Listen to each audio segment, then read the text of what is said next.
Bismillahirrahmanirrahim. Assalamualaikum warahmatullahi wabarakatuh. Waalaikumsalam warahmatullahi wabarakatuh. Alhamdulillahirabbil alamin wa bihi nasta'in wa ala umuri dunya waddin. Assalatu wassalamu ala sayyidil mursalin sayyidina wa habibina Muhammadin wa ala alihi wa sahbihi wa man tabi'ahum bi ihsanin ila yaumiddin.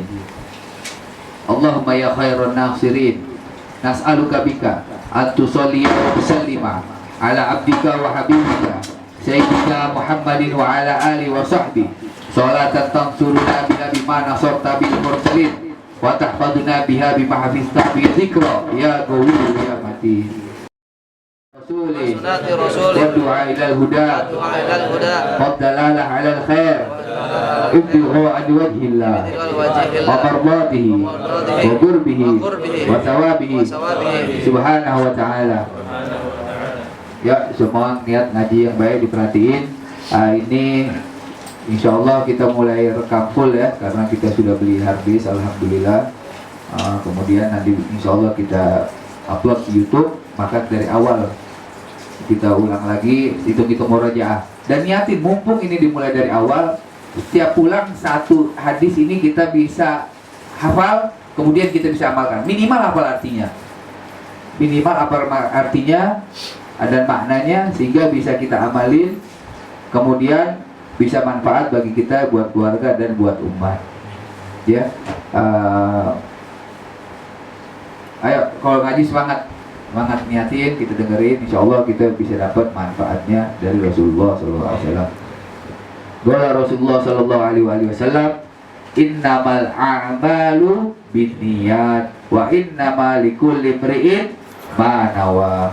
Faman kanat hijratuhu ila Allahi wa rasuli fa hijratuhu ila Allahi wa rasuli. Wa man kanat hijratuhu lidunya yusibuha au imra'atin yankihuha fa hijratuhu ila ma hajara ilaih. Rawahul Bukhari wa Muslim. Diriwayatkan oleh Al-Imam Al-Bukhari wal Imam Al-Muslim. Dan ini hadis ini benar-benar sangat populer.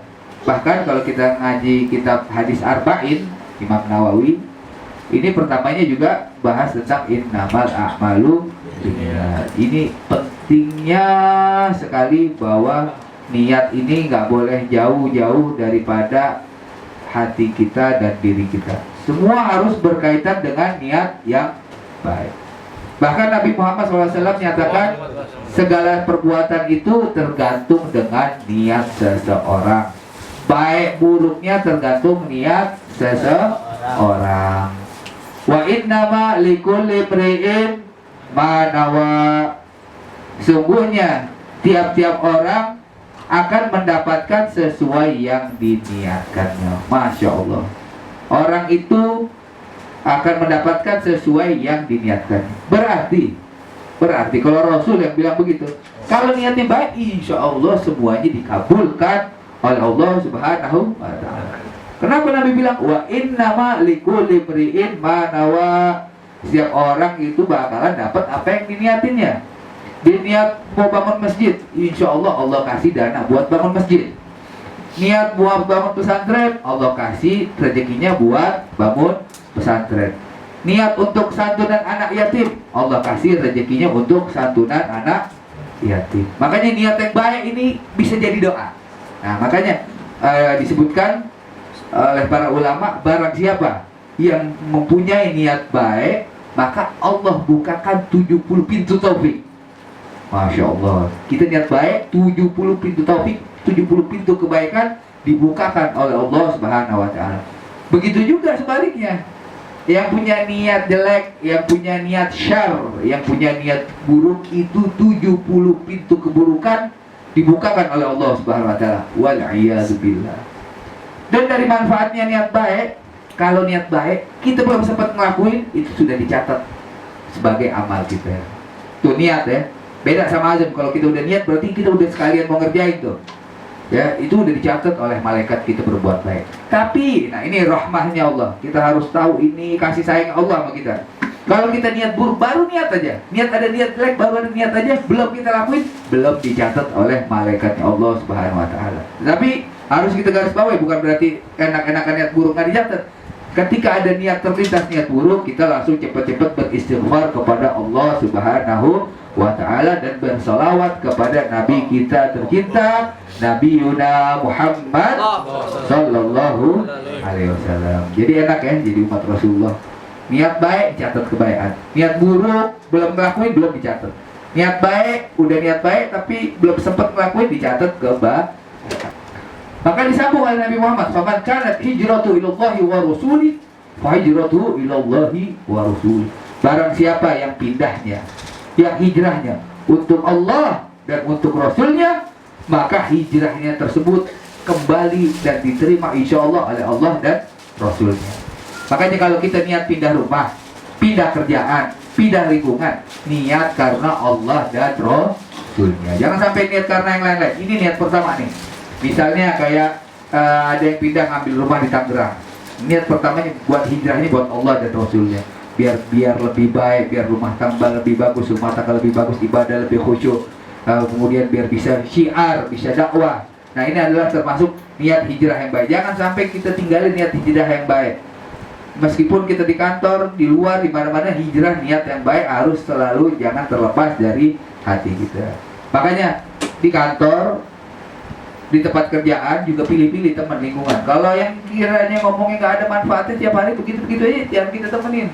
Kalaupun mau ngobrol sebentar aja udah masalah malam. Akhirnya kita ikut-ikutan malas, akhirnya kita ikut-ikutan nggak jelas. Bukan kita merasa paling benar, tapi kan kita mau berubah jadi orang benar. Kalau kita mau berubah jadi orang benar, kita harus duduk sama orang-orang yang dekat dengan orang-orang soleh. Tapi kalau kita duduk sama orang-orang yang nggak mau benar, ya itu susah juga mau benar. Ya, jadi lingkungan ini menentukan kita baik buruknya.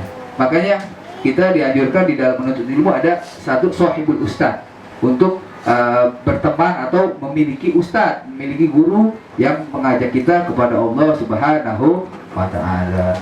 Allahumma shalli wa sallim ala sayyidina Muhammad wa ala ali sayyidina Muhammad. Wa man kanat hijratu lidunya yusibuha aw imra'atin yankihuha fa hijratu ila ma hajara ilaih.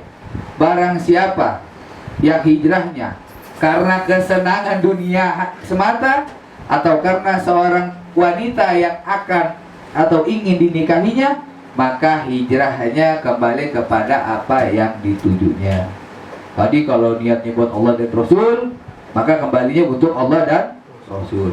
Kalau hijrahnya untuk karena perempuan atau untuk dunia, misalnya hijrah deh, mau ke Kalimantan atau gua mau ke IKN misalnya, di situ misalnya bakal bagus meskipun belum tahu bagus apa enggak. Misalnya hijrah, pokoknya biar gua ini deh jadi orang kaya. Dia insya Allah jadi orang kaya, tapi niat yang pertamanya jangan sampai tinggal.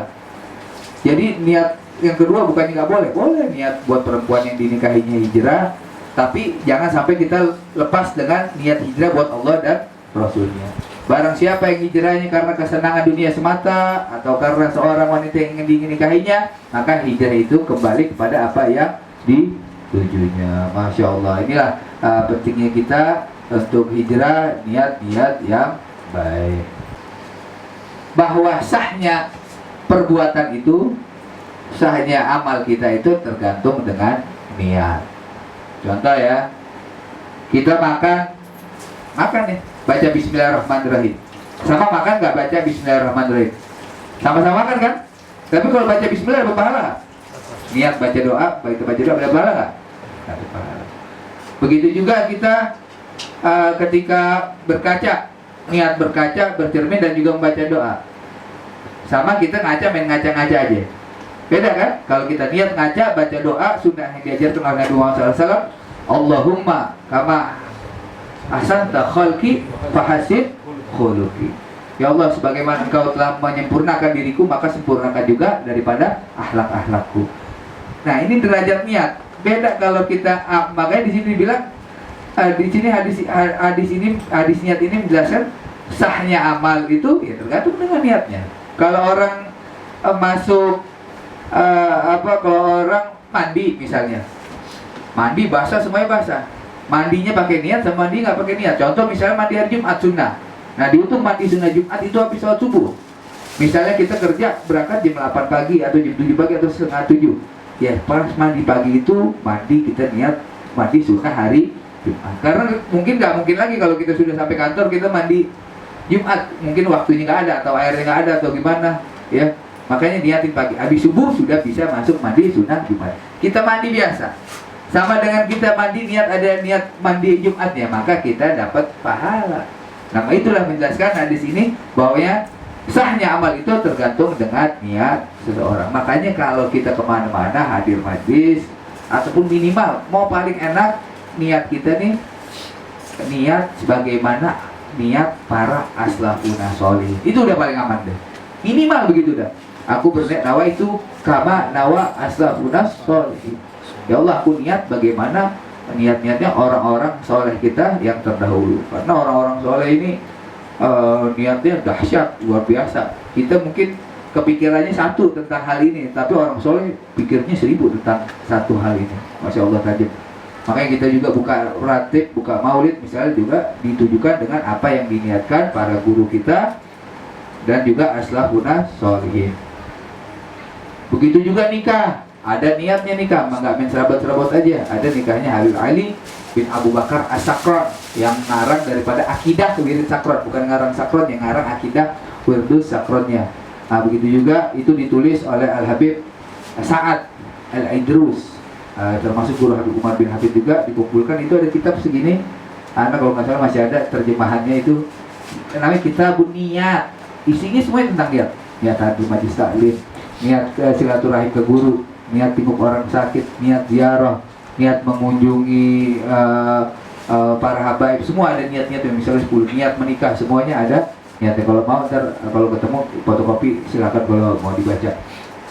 Niat ya niat. Makanya ini apa? Kita ini apalagi Ahlus Sunnah wal Jamaah,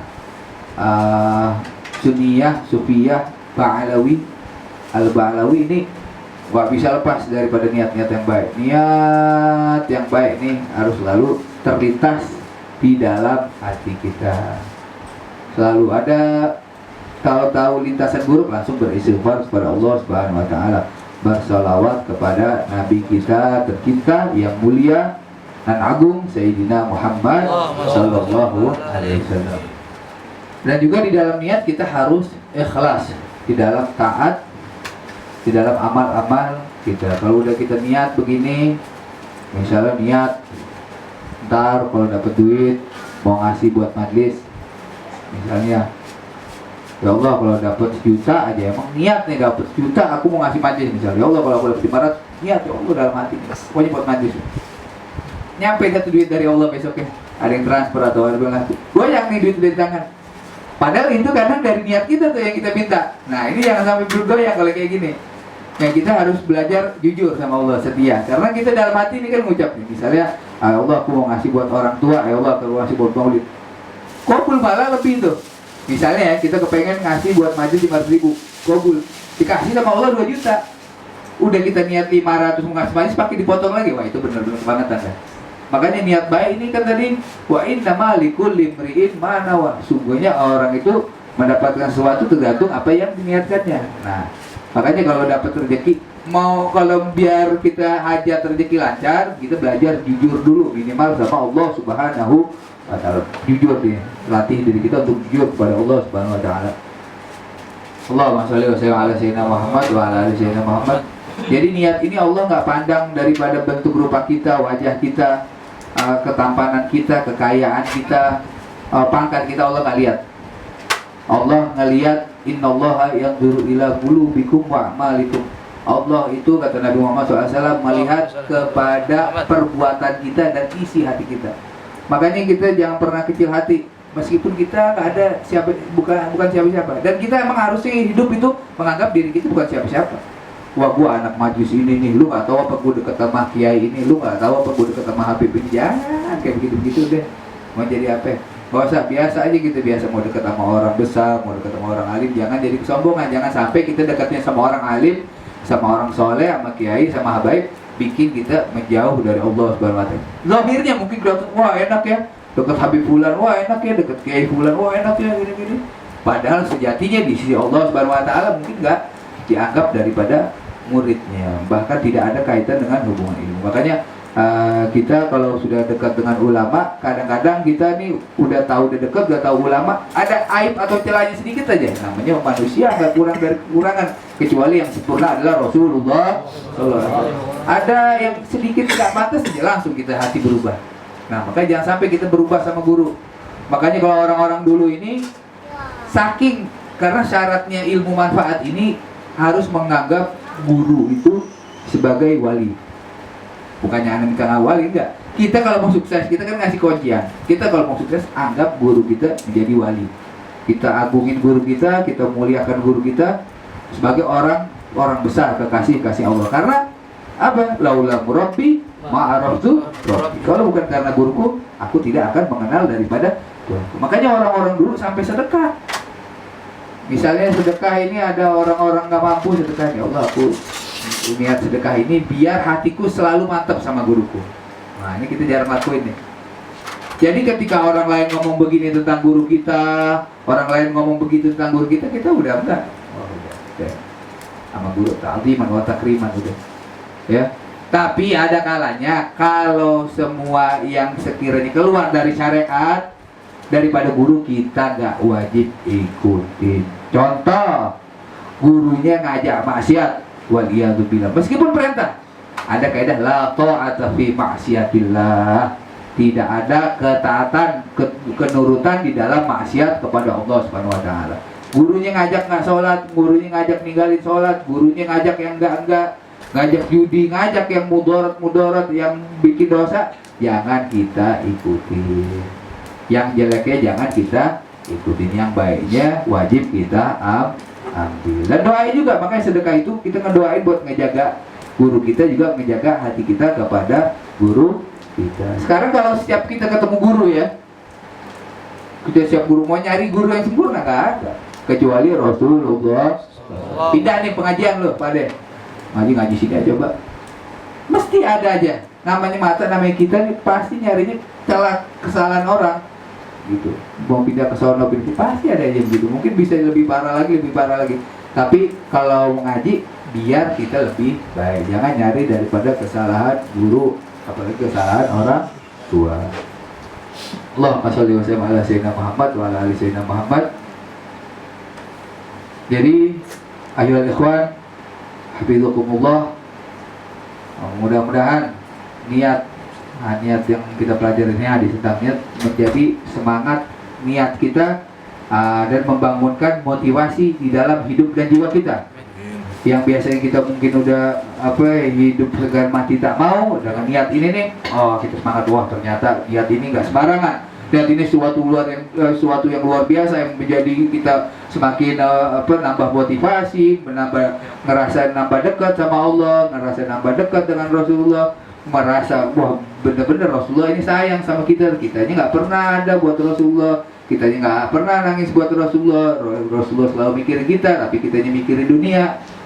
Yang mana Rasulullah selalu ngedoain kita, tapi kitanya jarang selawat sama Nabi Muhammad SAW nih. Ya, ternyata pedulinya, rahmahnya, kasih sayang Nabi Muhammad SAW kepada kita semua. Mudah-mudahan kita selalu diberi taufik dan hidayah oleh Allah Subhanahu wa taala, agar selalu tambah kecintaan kepada Nabi kita, Nabi Muhammad sallallahu alaihi wasallam. Mudah-mudahan Allah selalu lunakkan lidah kita untuk bersalawat kepada Nabi Muhammad SAW.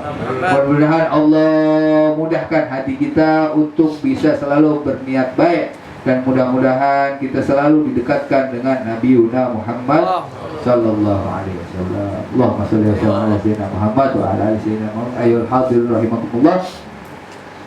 Nanti ingat tuh ya, ini fotokopi aja. Fotokopi, jadi setiap ngaji ntar bagiin, aku mau dibawa pulang nggak apa-apa. Ini, jadi kita ngaji lihat ada kitabnya. Mumpung lagi baru dimulai dari awal. Syukur-syukur ada yang bisa ngapalin nih sebelum ngaji. Ini emang agak panjang hadis, tapi ntar ada yang cuma pendek-pendek apalin. Kan kita pernah bahas kan, barang siapa kata Rasulullah di dalam satu hadis, au kama qala Nabi Muhammad SAW, barang siapa yang hafal 40 hadis, maka dia dijauhkan dari neraka dan dikumpulkan di surga hanya Allah Subhanahu wa taala bersama para syuhada was sholihin ya. Makanya Abu Umar ngumpulin ini tuh. Kita punya guru nih Abu Umar bin Abi, sayang kepengen kita juga berkumpul dengan Rasulullah SAW sehingga dikumpulin nih. hadis-hadis yang bukan hanya pendek tapi manfaatnya buat kebutuhan sehari-hari gini, dahsyat luar biasa. Bahkan ini tidak sedikit para ulama, para dai, khususnya yang keluar dari tarif ini buat apal ini ya bahan ceramah, jadi enak buat ini udah apal buat ceramah, buat dakwah kepada Allah Subhanahu wa Ta'ala. Dan terakhir ngaji tuh yang semangat tuh Rehan dari tadi dari awal sampai terakhir chattingan apa nyatet, mudah-mudahan nyatet. Alhamdulillah kalau nyatet. Ini terus ini apa namanya saudara kita di Gaza terus digempur habis-habisan, tapi alhamdulillah tentara Allah, Hizbullah, yakni Hizbullah maksudnya tentara-tentaranya Allah, baik dari Hamas maupun dari apa di mana Hizbullah juga menjaga dan juga menyerang daripada Israel, dan kita jangan takut buat posting-posting karena ini di kehidupan di medianya ini dibuka sama mereka. Tapi alhamdulillah karena memang zaman ini masih bisa tersebar luas dan WA dan sebagainya, sampai juga lah kabarnya kepada kita, sampai ke kita semua di Indonesia di sini, dan TV Jazirah juga terus mengabarkan, dan ini bukan hal yang main-main. Kata Nabi Muhammad SAW, la yu'min ahadukum hatta yuhibbu li akhihi ma yuhibbu nafsi.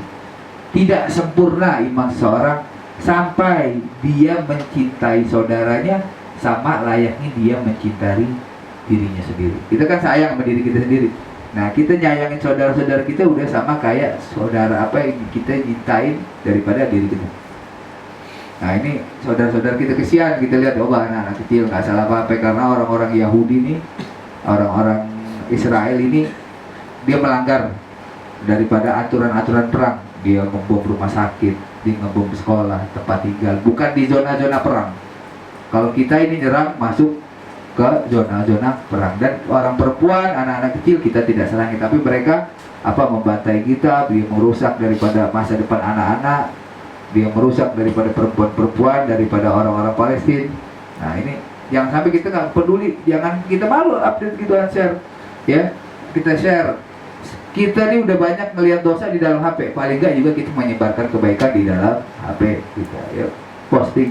Atau kalau kumpul-kumpul update tuh, nih bagaimana nih kabarnya sekarang Palestina bagaimana, kita mau berangkat ya, kalau mau berangkat deh, bismillah, daripada ya kerja enggak, kawin juga enggak, nikah enggak, iya begitu aja, gajian habis duit, udah mendingan berangkat ketahuan. Udah orang syahid ini kalau memang benar dihitung syahid sama Allah, syahid dunia akhirat, insya Allah bisa ngajak keluarga yang masuk ke surga Allah Subhanahu. Amin. Mendingan berangkat dah. Siapa yang mau berangkat? Karena cariin ininya, jalurnya. Ya, dulu kerja. Apa mau naik perahu? Jalur laut. Hah? Iya, berangkat, bismillah. Jadi ayo semangat nih hidup ini. Saudara-saudara kita udah di udah anjur-anjuran nih hidupnya, kita ini masih enak-enakan, masih santai, kita nggak tahu tujuan hidup kita ya. Rapiin nih, apa nih tujuan hidup kita ini, kita harus sudah ada apa ya, bertemu Allah, bertemu Nabi Muhammad SAW. Bukan masuk surga, tujuan kita salah, tujuan kita bertemu Nabi Muhammad SAW. Surga juga nggak bakal indah kalau tidak ada Nabi Muhammad SAW. Jadi tujuan hidup kita adalah untuk bertemu dengan Allah dan bertemu dengan Rasulullah SAW ya. Nih saudara-saudara kita, paling nggak kita doain habis sholat kita apa ya, Rabbi syatit syamlahum, ya Rabbi farid jam'ahum, ya Rabbi ghalil adahum waj'alhum bil ghabirin. Ya Allah, ya Rabbi syatit syamlahum, hancurinlah perkumpulan mereka. Ya Rabbi farid jam'ahum, ya Allah cerai-beraikanlah daripada perkumpulan mereka. Ya Rabbi ghalil adahum, ya Allah sedikitkanlah, hancurkanlah daripada jumlah mereka. Waj'alhum bil ghabirin, dan jadikan mereka seperti debu-debu pasir yang berterbangan. Nah, ini adalah salah satu doa yang ada di dalam Khulasah Madat Al-Habib Umar bin Muhammad bin Salim bin Ya Rabbi syatit syamlahum, ya Rabbi farik jam'ahum, ya Rabbi ghalil adahum waj'alhum bil ghabirin, ya Allah la tubalighum murad wa naru tusbiramat bika ya ain safil hali wal khaibin. Ya Allah, kita doa ya, kita doain nih saudara-saudara kita, mudah-mudahan saudara-saudara kita ini dimenangkan perjuangannya oleh Allah Subhanahu wa taala, dikuatkan untuk berperang di jalan Allah Subhanahu wa taala, karena mereka bukan main-main. Mereka adalah orang yang wajib perang jihad melawan kafir harbi. Kafir harbi ini kafir yang wajib diperangi.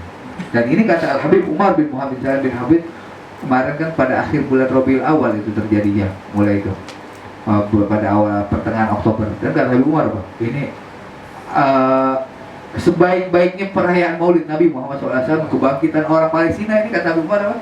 Kebangkitan orang Palestina daripada Hamas ini menyerang daripada orang Israel. Ini ada peringatan Maulid Nabi Muhammad SAW yang paling terbaik, karena mereka sudah bangkit untuk memperjuangkan daripada hak-hak mereka, dan dia bukan mau ngejajah, bukan mau ngambil daripada hak orang lain. Dia adalah untuk memperjuangkan yang tanahnya suci, yang tanahnya ini diceritakan oleh Allah Subhanahu wa taala di dalam surat Al-Isra, alladzi barakna haula, yang mana Allah berkahi daripada sekelilingnya, daripada Masjidil Aqsa ini.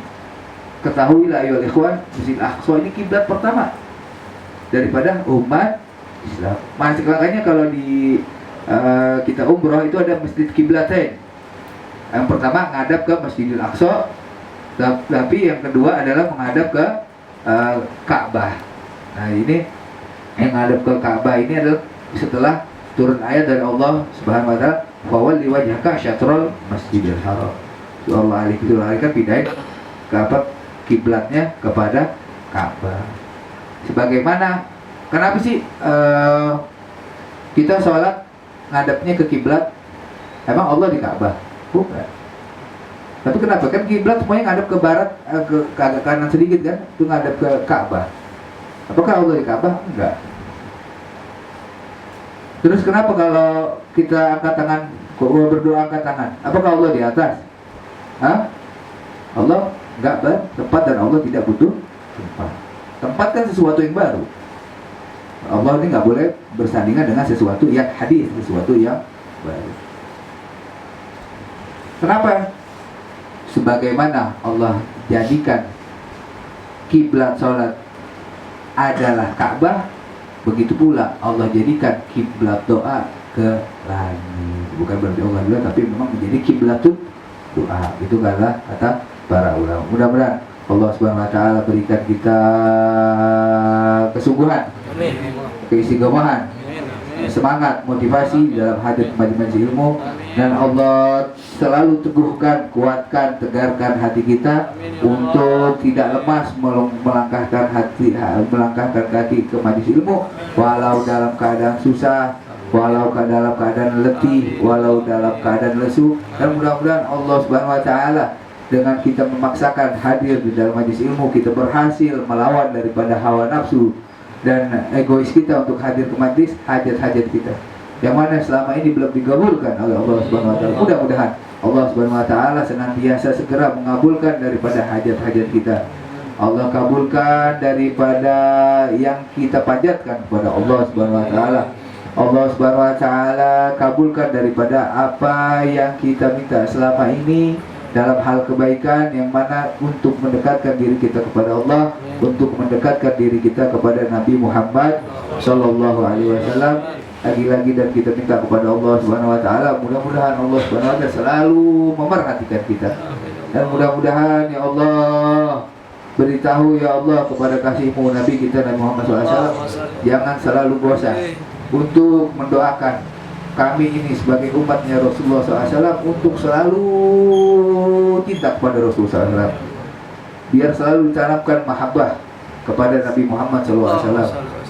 Jangan jadikan dunia mahabbah kita ya Allah, jadikan tempat kiblat mahabbah kita adalah Nabi Muhammad SAW, yang mana kita semua sudah banyak tertipu dengan dunia, yang mana dunia ini adalah mengejar-mengejar Nabi Muhammad SAW. Ya Allah, jadikanlah kami menjadi orang-orang yang kaya, yang bermanfaat di dalam hartanya, untuk keluarganya, untuk agamanya, untuk dakwah di jalan Allah Subhanahu wa taala, untuk menyenangkan hati Nabi Muhammad SAW. Ya Allah, berilah kami harta sehingga kita semangat terus hadir ke majlis.